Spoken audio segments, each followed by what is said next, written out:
Je voudrais commencer cet épisode en rendant un hommage à quelqu'un qui nous a quittés,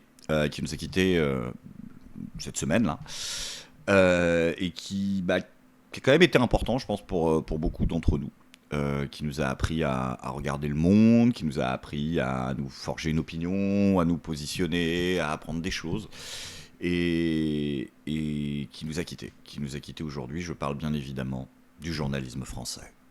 Jeanne Daudet, vous êtes l'envoyée spéciale de BFM TV dans la capitale israélienne. Pas du tout.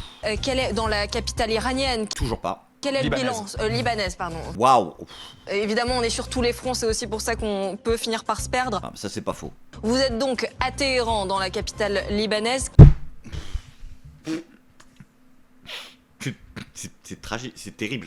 C'est-à-dire que c'est ces gens-là qui vont nous dire là pendant les prochaines semaines ce qu'il faut penser, ce qu'il faut croire, et nous traiter de complotistes si on le fait pas bien, alors que ça se trouve on dit la même chose qu'eux, mais c'est qu'eux ils ont inversé quoi. Oh putain, c'est beaucoup trop compliqué ce que vous vous imposez. La prochaine fois dites voilà, notre envoyé spécial chez les Arabes. Pascal Praud, il est à ça, hein, donc voilà, non, il sait où est Israël sur une carte, il s'intéresse un peu à la vie de ses employeurs. Mais là, le cosplay Jean-Michel Dulangelo, c'est trop. Franchement, à un degré d'information équivalent, à ce prix-là, je préfère me remettre un vieux sketch des Inconnus. Hein. Alors on va aller quand même jeter un coup d'œil du côté de l'Extrême-Orient pour clarifier la situation avec Régis Vierieux. Vous pouvez nous expliquer ça en 2 coups de cuillère à peau? Oui, en effet, Guillaume. Je me suis entretenu avec le haut responsable sunnite de Beyrouth-Est et il ressort que la situation maintenant est fort claire. En effet, si les maronites modérés du sud Liban redonnent aux alaouites du mouvement dur le contrôle du nord de Beyrouth-Ouest, ils ne s'opposeront pas à ce que les chiites Hamal demeurent à l'extrême est de Beyrouth Sud. Reste à savoir toutefois ce que les Kurdes du mouvement Kahal feront avec ou sans l'aide des moudjahidines sunnites du clan Afat. Cela dit, si les Tamouls de Palestine restent neutres et surtout si les Askénazes bouddhistes des territoires occupés demeurent divisés, on ne voit vraiment pas comment les calvinistes musulmans du Cheikh Habib pourraient empêcher les intégristes luthériens de l'imam Choubtar d'étouffer dans l'œuf l'intifada des Amish séfarades de la bande sud-est du nord-ouest de la banlieue de Beyrouth Centre, périphérique intérieur compris. Comment on a pu se retrouver avec une journaliste aussi incompétente pour parler de trucs aussi importants? C'est même pas c'est qui cette meuf? Alors Émilie Broussoulouf, votre mari n'est autre que Thomas Hollande, hein, qui exerce la profession d'avocat. C'est le fils de François Hollande et de Ségolène Royal. Ah bah vous me l'apprenez. Ah écoutez. Ah bah tu me l'apprends aussi, tiens, je savais pas ça. Ah non, bah non. Comme quoi, hein? Tous les connards qui disaient que t'étais là pour ton physique, ils s'étaient bien trompés. Bon épisode.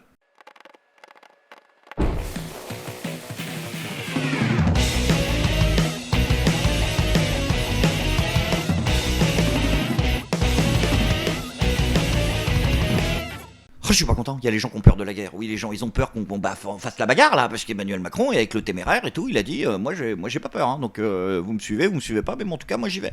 Et les gens ils ont peur, hein, particulièrement les plus jeunes qui sont touchés là. Putain, mais tu te rends compte, il y a même des gosses, ils essaient d'envoyer des vocaux à Macron sur Insta. Bonjour Monsieur Macron, j'espère que vous allez bien. Est-ce que vous pouvez enlever la guerre s'il vous plaît?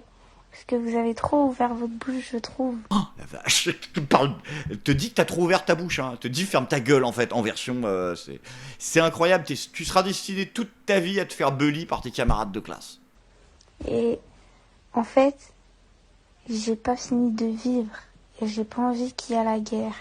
Bonjour Fatima. Attends, quoi? Pourquoi Non, le président de la République a répondu à une adolescente sur Instagram? Je voulais vous répondre, c'est Emmanuel Macron, hein, et... Je voulais en même temps répondre à toutes celles et tous ceux qui m'ont envoyé des vocaux sur Instagram. Alors je comprends très bien et j'entends votre inquiétude, mais je voulais être très clair, vous n'allez pas faire la guerre du tout.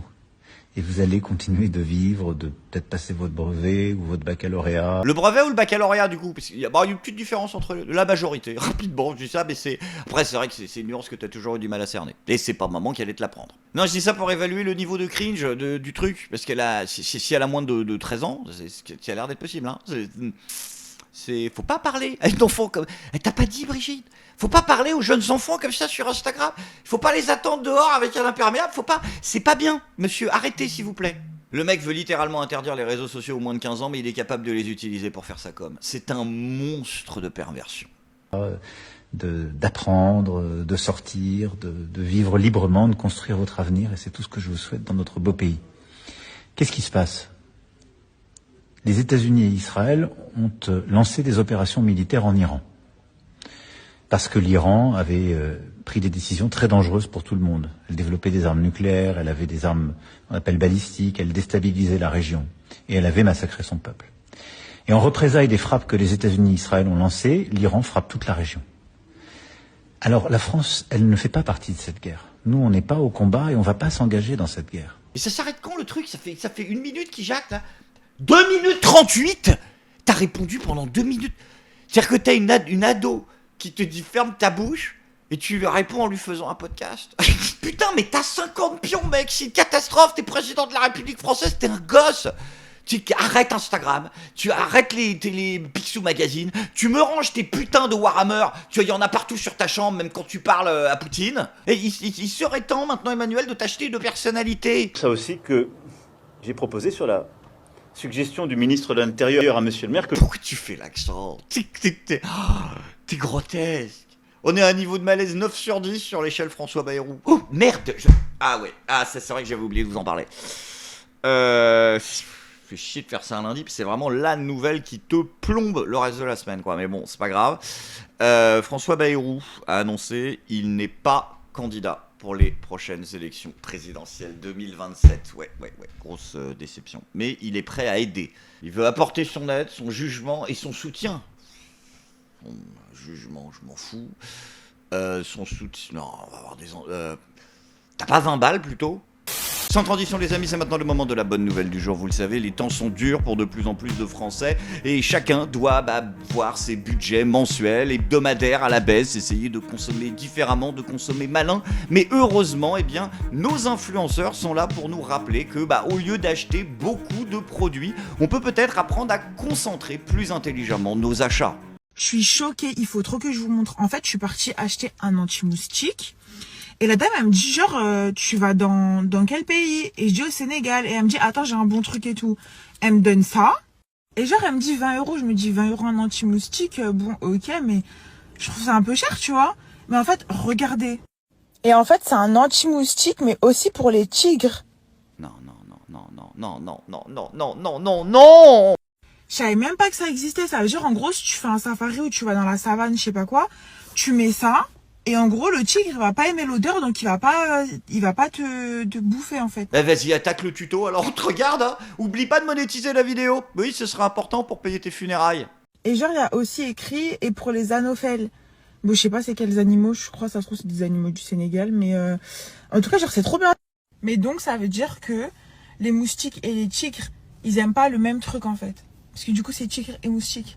Mais les autres animaux, ça marche pas sur eux. Donc du coup, 2 questions. Premièrement, tu serais pas copine avec la meuf de l'île de la Réunion? Et deuxièmement, la prochaine fois que tu vas chez le chirurgien, pour tout ce qui est augmentation, tout ça, les lèvres, on est bien, on est bien. Les boobs, on est bien aussi, voilà. Est-ce que tu pourras lui demander s'il peut faire un truc pour le cerveau? Vous savez comment ça va se finir, ça? C'est qu'un jour, je vais avoir 80 ans, et puis il y aura un ministre d'un gouvernement français ou européen, probablement, qui viendra me voir et qui me dira, écoutez, pour tout ce qui est retraite, ça va pas être possible, parce que... ils étaient trop cons. Ça va être drôle. Ça va être tragique, mais ça va être drôle. Je suis pas content.